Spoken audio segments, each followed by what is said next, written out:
Hello दोस्तों, नमस्कार। स्वागत है आपका आपके अपने यूट्यूब चैनल एनजे मोटिव्स पर। एनजे मोटिव्स जो हाल फिलहाल में राजस्थान अध्ययन की जो बुक आती हैं कक्षा 6 से 12 तक, उसमें कक्षा 6 के लिए शुरू कर चुका है मैटर।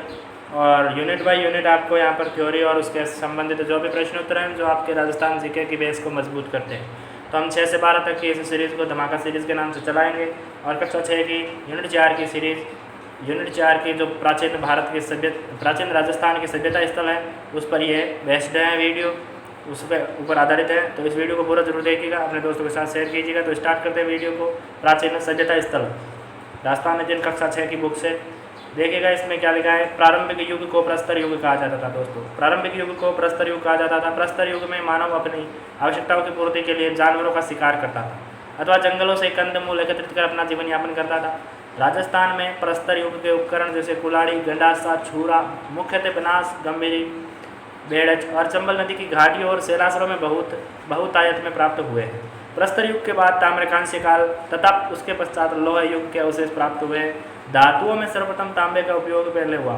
दोस्तों, ये लाइन बहुत महत्वपूर्ण है कि सभ्यता स्थल या मानव के इतिहास में सर्वप्रथम ऐसी कौन सी धातु है जिसका प्रयोग हुआ, तो वो धातु आपके तांबा है। नेक्स्ट स्लाइड पर चलिएगा। राजस्थान में ताम्र सभ्यता के अवशेष कहाँ से मिले हैं? ताम्र सभ्यता के अवशेष मिले हैं कालीबंगा, गणेश्वर और आहड़ से। तो इसको ध्यान में रखना। फिर हम एक एक करके सभ्यता को पढ़ते हैं। कालीबंगा सभ्यता में क्या है? राजस्थान में द्वेषवती और सरस्वती नदी की घाटी में पुराविद अमलानंद घोष, ये नाम ही महत्वपूर्ण है अपने आप में सभ्यता में। अमलानंद घोष ने करीब दो दर्जन पुरा स्थलों की खोज की जो हनुमानगढ़ जिले में है। कालीबंगा कहाँ है दोस्तों? हनुमानगढ़ जिले में है कालीबंगा। फिर नेक्स्ट के बाद में हनुमानगढ़ जिले में घग्गर नदी के किनारे स्थित कालीबंगा प्रमुख हैं। उन 12 दर्जन जो अमलानंद घोष ने खोज की है। फिर डॉक्टर बीबी लाल और बी के थापर के निर्देशन में यहाँ पर खुदाई हुई कालीबंगा के लिए। खुदाई में यहाँ पर सिंधु सभ्यता काल के नगर मिले हैं जिसमें मकानों में ईंटों का प्रयोग ज़्यादा किया गया था। मकानों में 4-5 बड़े तथा कुछ छोटे कमरे होते थे। बस्ती के गंदे पानी के निकास के लिए यहाँ लकड़ी व ईंट की नालियाँ बनाई हुई थी।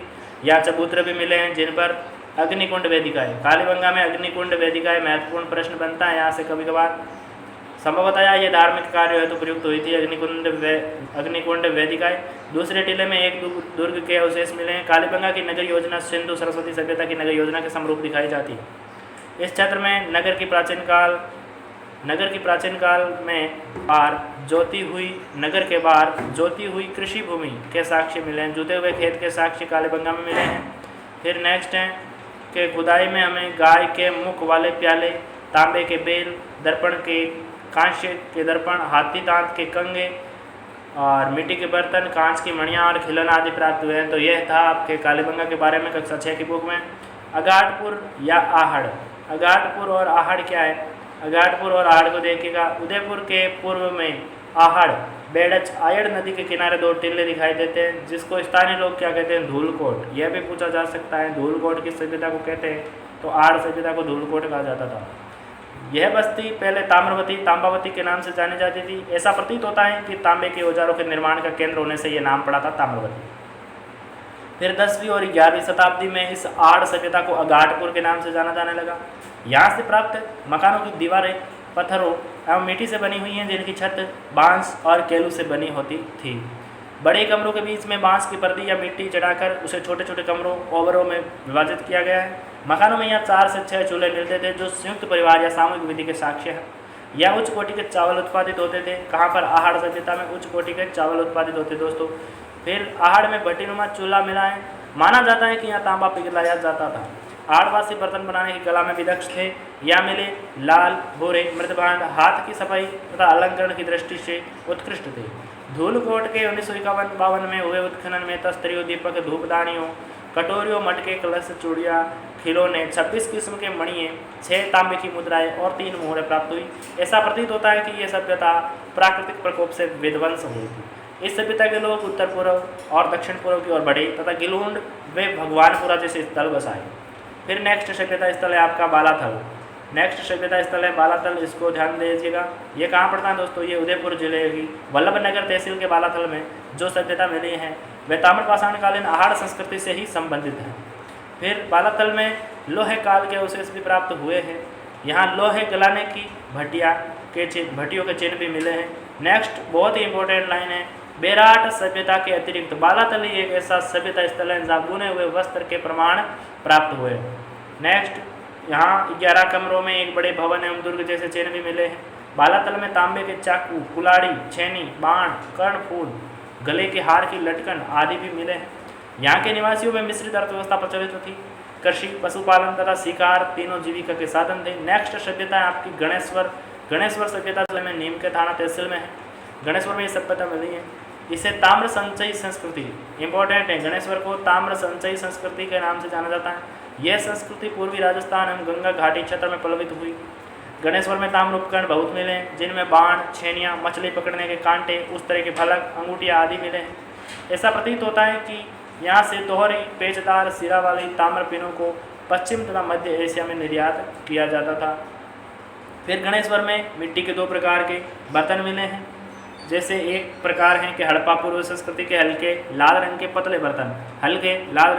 बर्तन, दूसरा प्रकार है लाल चिकनी मिट्टी विशिष्ट चित्रकारी वाले मजबूत बर्तन। इन बर्तनों में मर्तबान, कलश, प्याले, तसल्ले, ढक्कन, हांडी आदि प्रमुख हैं। ये कहाँ पर मिले दोस्तों? ये आपके मिले हैं बालाथल में, नहीं सॉरी दोस्तों, ये मिले आपके गणेश्वर सिक्कर में।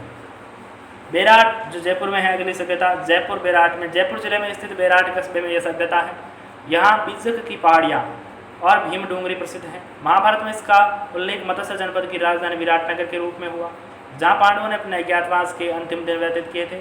मौर्य काल में भी ये बेराट स्थल प्रमुख केंद्र रहा। यहाँ पर आपको अशोक के 2 स्तंभ लेख भाबरू का और बेराट शिलालेख भी मिलता है, और बौद्ध मठ के अवशेष भी यहाँ पर प्राप्त हुए हैं बेराट से।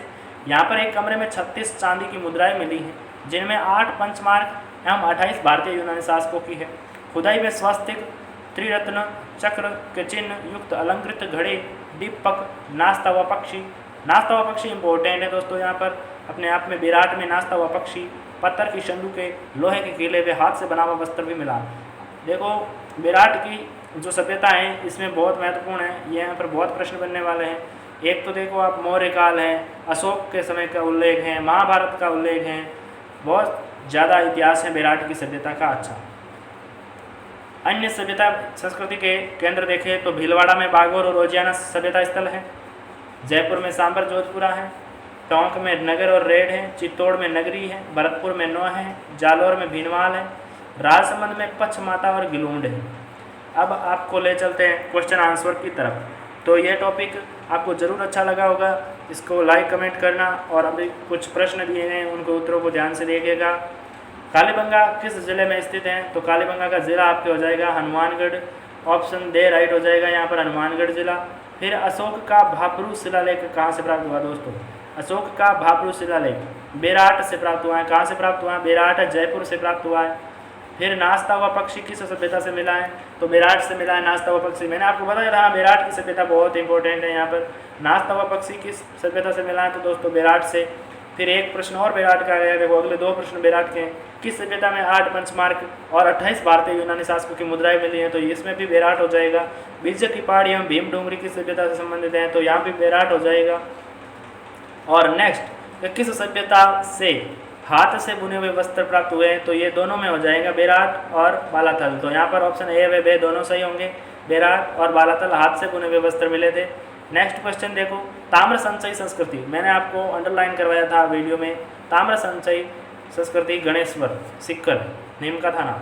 सर्वप्रथम किस धातु का प्रयोग किया जाता था? इस बात को भी मैंने अंडरलाइन कराया था। सर्वप्रथम